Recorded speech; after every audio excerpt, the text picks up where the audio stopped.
Okay, now the problem with talking about disc brakes is that there are different designs of disc brakes, and there's not as much consistency in the design of them as there are in rear derailleurs, so it's hard to talk about all of them. But I will talk about, well, two kinds. Hydraulic disc brakes are easy. You don't work on them. You can't work on them. Working on them requires a whole lot of special parts. So you take them to somebody who can work on them. Fortunately, hydraulic disc brakes don't really go out of adjustment that much.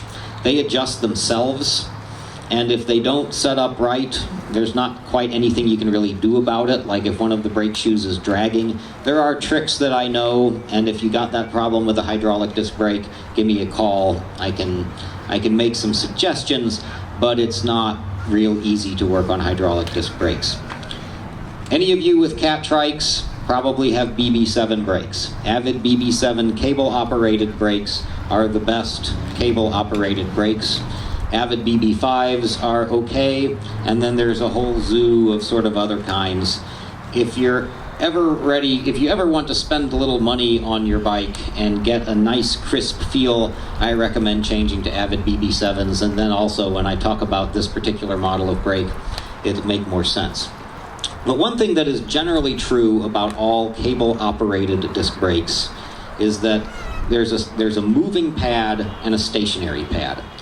And then there's the rotor in the middle, the disc. We call it the rotor. So you know what I'm talking about. And the point is the stationary pad is moved up close to the rotor but not touching it. And the moving pad is adjusted up close to the rotor. And when you grab the brake lever, it moves the moving pad into the rotor and flexes it into the stationary pad, and that's what gets the pads squishing down on the rotor to stop you. So the pads do wear down. So there's two cases that I see of pad wear. If you're having to pull the brake lever a long way to get the brake to engage, well, two things. It might be your cable tension. The cable might be slack. And you can tell that because you start pulling the lever and nothing is going on at the brake. Because you're pulling the slack out of the cable first, and then finally halfway through the stroke of the brake lever, the brake caliper starts to move. So that's cable tension. You need to tension the cable.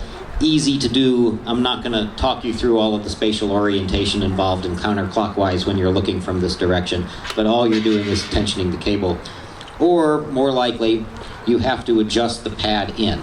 The moving pad is too far away from the rotor at this point because it's worn down, so you have to pull the lever further to get it to engage.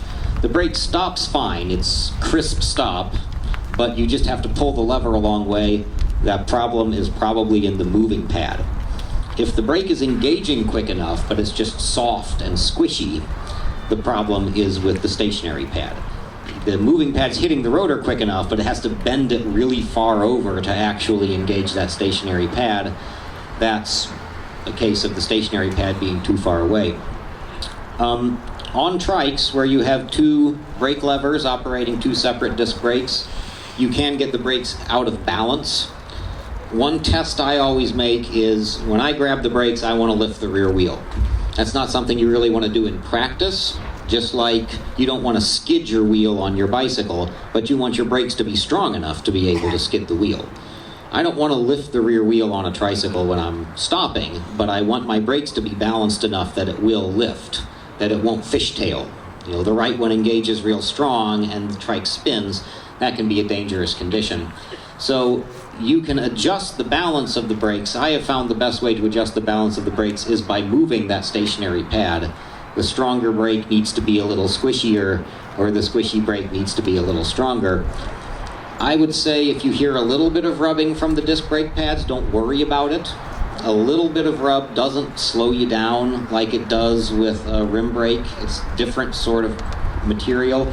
I would rather have your brakes be too strong and a little noisy than too weak. And once you ride with a little bit of rub, the pad will burn in, as they say. It will feel the burn, and it will wear itself down a little bit, and it'll stop rubbing so much. So, did that tell you what you wanted to know about disc brakes? It did? good. The question came from over here somewhere, I know. I forgot exactly who asked me. You did. Did I answer your question about disc brakes? And of course, the answer is always 512-453-0438 while we're open at least.